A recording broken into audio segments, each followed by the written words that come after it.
अस्सलामु अलैकुम रहमतुल्लाहि वबरकातुहू। दोस्तों, रमज़ान का ये मुक़द्दस महीना अब हम लोगों से रुख़्सत होने ही वाला है। तो जो इबादत कर पाएँ या नहीं कर पाएँ, अल्लाह रब्बुल इज़्ज़त से बस यही दुआ करें कि अल्लाह, हम लोगों ने जो कुछ भी इबादतें की है, वो मेरी इबादतें आप वो अपनी बारगाह में कबूल फ़रमा। और ईद के दिन आप ये काम ज़रूर करें दोस्तों। जाते-जाते रमज़ान का महीना ये हम लोगों से रुख़्सत हो रहा है, तो ईद के दिन ये काम आप ज़रूर करें। ये काम करने से आपको बहुत सारे फ़ायदे मिलेंगे दोस्तों। पता नहीं आने वाले साल में हम ज़िंदा रह पाएँगे या नहीं रह पाएँगे, रमज़ान का ये मुक़द्दस महीना हमको मिलेगा या नहीं। इसलिए ईद के दिन मौका गनीमत जान कर के ये काम आप ज़रूर करें। ये काम मैं अपनी तरफ से नहीं बता रहा हूँ मेरे दोस्तों, बल्कि बहार शरीयत हिस्सा 4 सफ़ा नंबर 779 पर ये बातें मौजूद है। ईद के मुस्तहब्बात में से ये काम है और कुछ ऐसे काम हैं जो सुन्नत से ताल्लुक़ रखते हैं, नबी पाक अलैहिस्सलातु वस्सलाम के काम से ताल्लुक़ रखता है। तो इस वजह से मेरे मोहतरम, आप ईद के दिन ये काम ज़रूर करें। पहला काम है ईद के दिन हजामत बनवाना। अगर आपके बाल बहुत ज़्यादा बढ़ चुके हैं, है ना, इसी तरह से आपके बगल के बाल या नाफ के नीचे के बाल अगर बढ़ चुके हैं, तो ऐसी कैफ़ियत में ईद के दिन आप ये बनवा लें। ये मुस्तहब काम है, क्या है, अफ़ज़ल काम है। ठीक है, एक काम हो गया। और दूसरा काम है नाखून तरशवाना। नाखून अगर आपके बड़े हो गए हैं या बड़े नहीं हुए हैं, नॉर्मल है, फिर भी थोड़ा काट लें ताकि मुस्तहब कामों में वो काम शुमार हो जाए। ठीक है। और तीसरा ये है कि गुस्ल करना। ईद के दिन तो हर मुसलमान गुस्ल करता है, तो ये गुस्ल करना भी एक मुस्तहब काम है, एक अच्छा काम है ना। तो ईद के दिन आप ज़रूर गुस्ल करें, ज़रूर नहाएं। ठीक है। और चौथा काम है मिसवाक करना। नबी पाक अलैहिस्सलातु वस्सलाम की सुन्नत मुबारका, मिसवाक आप ज़रूर करें ईद के दिन, चूँकि मिसवाक करने से बहुत फ़ायदे भी मिलते हैं। प्लस में ईद के दिन अगर आप ये काम करते हैं तो और ज़्यादा फ़ायदे मिलेंगे। ठीक है। पाँचवा काम है अच्छे कपड़े पहनना, है ना। हर इंसान नए लिबास पहनता है, नए कपड़ा पहनता है, लेकिन ये ज़रूरी नहीं है नए कपड़े ईद के दिन पहनना, चूँकि हमारे बहुत सारे मुसलमान भाई ऐसे भी हैं, हमारी बहनें ऐसी भी हैं जिनके बच्चे वो ख़ुद ईद के दिन नए कपड़े नहीं पहन पाते हैं गुर्बत की वजह से, है ना। तो अगर वो धुले कपड़े, साफ़ व शफ़ाफ़ कपड़े पहनते हैं, तो ऐसी कैफ़ियत में ईद के दिन जो मुस्तहब काम है वो उन्हें सवाब मिलेगा। ठीक है। तो ईद के दिन अच्छे कपड़े पहनना, नए कपड़े पहनना, या पुराने कपड़े हैं लेकिन उसको धुल करके अच्छे तौर पर साफ़ करके पहनना, ये मुस्तहब काम है। ठीक है। छठा काम है अंगूठी पहनना, है ना। अगर आपके पास अंगूठी है तो ऐसी कैफ़ियत में ईद के दिन आप पहनें, चूँकि ईद के दिन आप जितना सज सवर करके रहेंगे उतना आपको फ़ायदा नसीब होगा। अल्लाह ने आपको दिया है, इसमें ज़ाहिर करना कोई बुरी बात नहीं है। ठीक है। तो आप ईद के दिन अंगूठी अगर आपके पास है तो पहने, ये मुस्तहब काम है। ठीक है। और सातवां काम है खुशबू लगाना। ईद के दिन तो खुशबू की कोई बात ही नहीं है, हर इंसान के जिस्म से बिल्कुल खुशबू महसूस होता है। हर मुसलमान ईद के दिन खुशबू तो लगाता ही है, तो ये काम भी मुस्तहब कामों में शुमार होगा।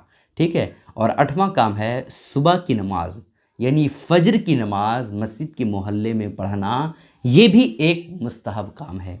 और दिनों में आप जहाँ मर्ज़ी आप नमाज़ पढ़ लें फ़जर की, लेकिन ईद की नमाज बेहतर और अच्छा ये है कि आप अपने इलाके के जो करीबी मस्जिद है उसमें जाकर के अदा करें, तो ये मुस्तहब काम है। ठीक है। उसके बाद 9वां काम ये है कि ईदगाह जल्दी जाना, है ना। आप ईदगाह नमाज से पहले ही पहुंच जाएं। अगर आपके इलाके में ईदगाह में नमाज होती है या मस्जिद में नमाज होती है, तो ये नहीं कि 8:30 बजे फ़िक्स किया गया है तो बस 8:10 पे घर से निकलें, ऐसा ना करें। वक्त से पहले पहुंच जाएं। ये ईद का दिन है, आप वहां बैठ करके पहले पहुंचेंगे ईदगाह या मस्जिद में और अल्लाह के ज़िक्र वज़कार में गुजारेंगे, तो आप ही का फ़ायदा होगा। ठीक है। और 10वां काम ये है कि नमाज से पहले सदक़े फ़ित्र अदा करना। बहुत सारे हमारे मुसलमान भाई इसमें कोताही करते हैं। जब गरीब मिस्कीन मुसलमान घर पे आते हैं तो नज़रअंदाज कर देते हैं, लेकिन जब लास्ट हो जाता है ना, तो उनको परेशानी होती है कि भाई सदक़ा फ़ित्र अदा नहीं किए हैं, अदा करें या ना अदा करें, किसको दें, है ना।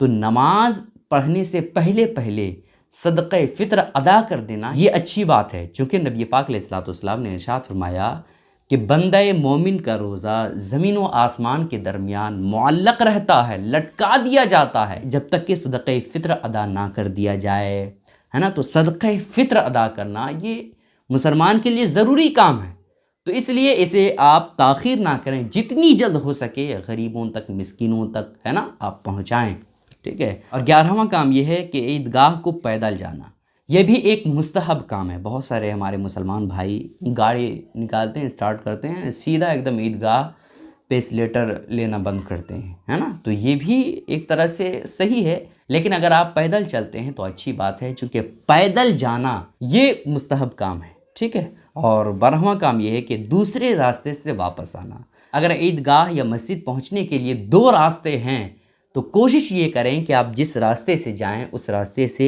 वापस ना आएं, बल्कि दूसरे रास्ते से होकर के वापस आएं, तो इससे आपके कदमों के हिसाब से फ़ायदा होगा।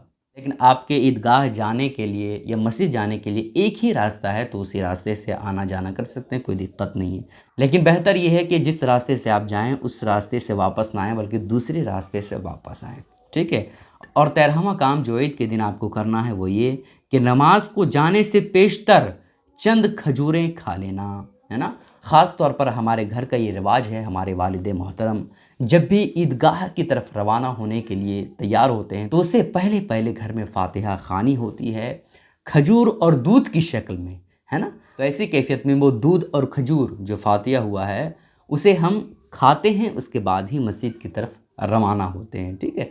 तो आप कम से कम 3 खजूरें, है ना, घर से निकलने से पहले आप खजूर खा लें, या खजूर नहीं है तो कोई मीठी चीज़ खा लें, ताकि सुन्नत का सवाब आपको मिल जाए। अगर नहीं खाते हैं तो आप गुनहगार नहीं होंगे, लेकिन अगर खाते हैं तो अच्छी बात है, बहुत बेहतर है, ठीक है। और उसके बाद ये है कि खुशी जाहिर करना। अगर आप ईद के दिन सबसे मिलें तो खुशी का इजहार करें, ये ना तसव्वुर करें कि भाई इसने हमारा जीना हराम कर दिया था, इस वजह से हम इसे नहीं मिलेंगे, इसे मुसाफा नहीं करेंगे, ना ही इससे गले मिलेंगे, मुआनका करेंगे, नहीं करेंगे। ये आप दिल में ना सोचें। भाई अगर आपके साथ वाकई में उसने गलत किया है तो इसका फैसला करने वाला अल्लाह रब्बुल इज़्ज़त की ज़ात है। कल मैदान महशर में सबका हिसाब होगा, लेकिन आप ईद के दिन जब किसी से मिलें तो बिल्कुल आपका चेहरा खिलखिलाता हो, आपकी खुशी बिल्कुल जाहिर होती हुई नज़र आए, इस तरीके से मिलें तो आपको और ज़्यादा सवाब मिलेगा, ठीक है। उसके बाद यह है कि कसरत के साथ सदका करें। ईद के दिन आपको खूब सदका करना है, गरीबों को 5 रुपये, 10 रुपये, 20 रुपये, 50 रुपये, 100 रुपये, जो मोहताज हैं उसी को दीजिएगा।